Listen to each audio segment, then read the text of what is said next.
So for today, I'll be reading the first ever speech I wrote on Black History Month. It's been about 400 years and 7 months since the first recorded African Americans have entered America, entering through Jamestown, Virginia. It has been around 159 years since the Emancipation Proclamation was issued, 155 years since slavery was abolished, 150 years since equal rights despite differences were introduced into the list of amendments, along with the rights to vote. It has been 149 years since the first Jim Crow segregation law was created, only having the last Jim Crow law abolished 56 years ago. In between that time, people were verbally harassed, lynched, tortured, and just getting physically abused for wanting to feel like they belonged to American society. It has been less than a year since individuals have had to change their hairstyle because African American hairstyles are deemed too distracting. I can guarantee that it's been less than a minute since someone in this country felt insecure about their skin color. We might be here to celebrate Black History Month in the past, but we still haven't reached a point in time where we can say Martin Luther King Jr.'s dream is a reality. Black History Month first took form as Negro History Week in 1926, always falling upon the birthdays of Abraham Lincoln and Frederick Douglass, as decided by Dr. Carter G. Woodson. It only officially became Black History Month in 1986 when Congress passed Public Law 99-224, stating, "The observance of Black Afro-American History Month provides opportunities for our nation's public schools, institutions of higher learning, and the public to gain a deeper understanding and knowledge of the many contributions of Black Americans to our society and the world." Many people opposed, and still oppose, the idea of only celebrating one minority group in America, yet that is not the case with Black History Month. Black History Month, in my opinion, does not just celebrate the achievements that African Americans have made, it celebrates the creation of equal liberty and justice for everyone who faced oppression. Despite what people say, systematic oppression is not a distinct memory. There are people in this room who have faced some sort of oppression or have had someone judge them just by glancing at their skin color.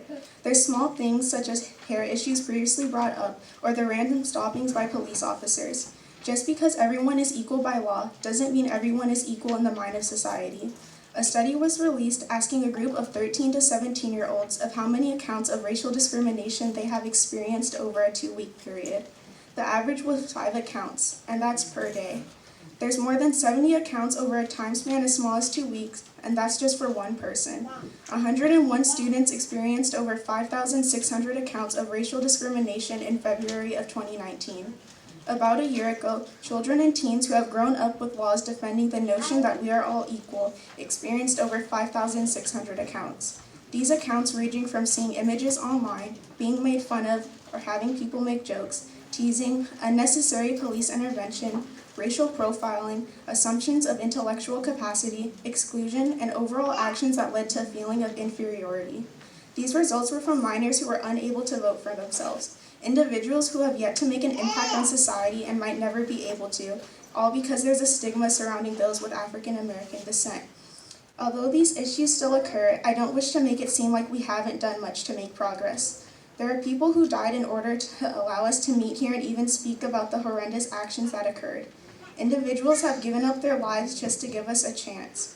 Famous individuals such as the previously mentioned Martin Luther King Jr. and others such as Harriet Tubman, Rosa Parks, Barack Obama, Maya Angelou, Jackie Robinson, Muhammad Ali, and many others have all impacted the way people perceive African Americans. However, we can't discredit those who stood against social norms and took on the abuse despite not having to. It's estimated that 75,000 to 95,000 Caucasians joined the March on Washington, fighting for something that didn't affect them directly. They walked alongside the African Americans and other minority groups as brothers and sisters, humans who supported humans. Black History Month highlights how imperfect and flawed America has been and still is. Yes, its main focus is to highlight African American history, yet it does so much more than that. Children no longer grow up thinking that the Founding Fathers were completely correct and intended for everyone to have freedom who deserves it. We grew up learning that freedom is a struggle.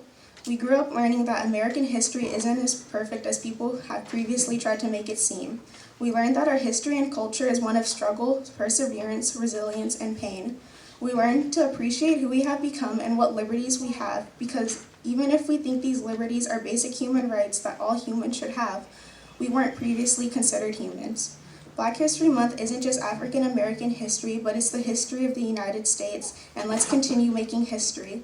Let's make Martin Luther King Jr.'s dream a reality, not just for African Americans, but for anyone and everyone in the United States and in the world.